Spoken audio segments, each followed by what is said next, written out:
భారీ వర్షాలకు వైఎస్ఆర్ జిల్లాలోని పలు గ్రామాల్లోని వాగులు వంకలు పూర్తిగా నిండిపోయాయి. రాజంపేట డివిజన్లో అన్నమయ్య ప్రాజెక్టు వరద నీటితో నిండిపోయింది.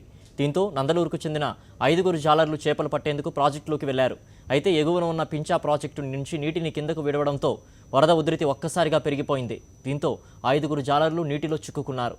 ప్రాజెక్టు చివరిలో ఉన్న జాలర్లు విషయాన్ని ఫైర్ ఇంజిన్ సిబ్బందికి చేరవేశారు. వారు వచ్చి మత్స్యకారులను ఒడ్డుకు చేర్చారు.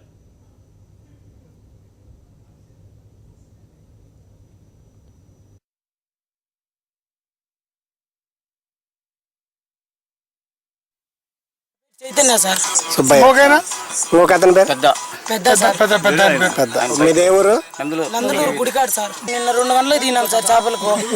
నీళ్ళు ఎక్కువైపోతే ఆ గడ్డ వినాం. నైట్ అంతా ఆడే పనుకున్నాం సార్. నీళ్ళు ఎక్కువైపోయినాయని భయపడి రాలా. ఇప్పుడు వచ్చి కాబన్నాడు సార్. కడప జిల్లాలో కనివిని ఎరుగని వర్షాల ఉధృతిని మనం ఇప్పటివరకు చూసాం. దీనికి సంబంధించి మరిన్ని వివరాలు మా కరెస్పాండెంట్ రవి అందిస్తారు. రవి, చెప్పిన ప్రస్తుతం కడపలో ఎటువంటి పరిస్థితులు నెలకొన్నాయి?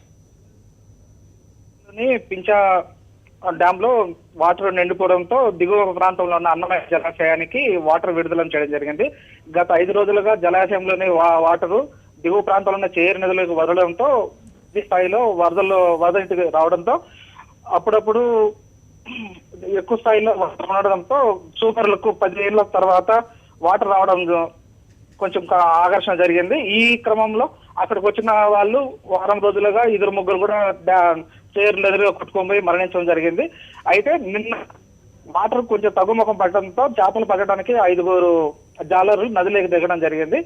ఈ క్రమంలో చేపలు పట్టుకుంటున్న ఉన్నటువంటి ఎగువ స్థాయి నుంచి వాటర్ ఎక్కువగా ప్రవహించడంతో వాళ్ళకి తప్పించుకునే దారి లేక నది మధ్యలోనే ఇరకపోవడం జరిగింది. ఈ విషయం తెలుసుకున్నటువంటి స్థానికులు కొందరు ఫైర్ సిబ్బందికి పోలీసులకు విషయం చేరవేసినా వాళ్ళు పట్టించుకోకపోవడంతో ఓకే రవి.